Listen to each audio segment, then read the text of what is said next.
الحمدللہ نحمدہ و نصلی علی رسول الکریم اما بعد فاعوذ باللہ من الشیطان الرجیم بسم اللہ الرحمن الرحیم۔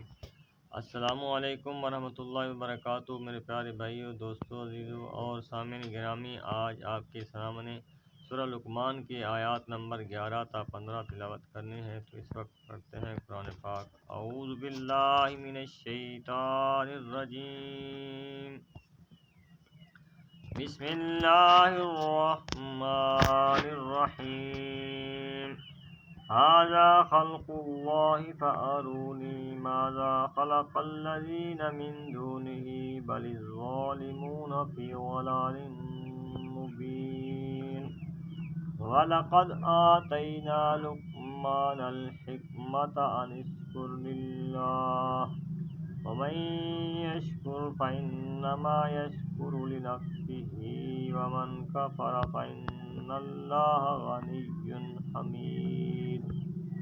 وَإِذْ قَالَ لُقْمَانُ لِأَبِيهِ وَهُوَ يَعِظُهُ يَا بُنَيَّ لَا تُشْرِكْ بِاللَّهِ إِنَّ الشِّرْكَ لَظُلْمٌ عَظِيمٌ۔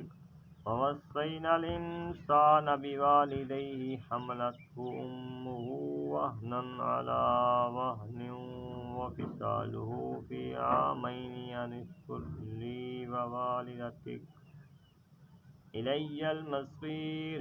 وَإِنْ جَاهَدَاكَ عَلَىٰ أَن تُشْرِكَ بِي مَا لَيْسَ لَكَ بِهِ عِلْمٌ فَلَا تُطِعْهُمَا وَصَاحِبْهُمَا فِي الدُّنْيَا مَعْرُوفًا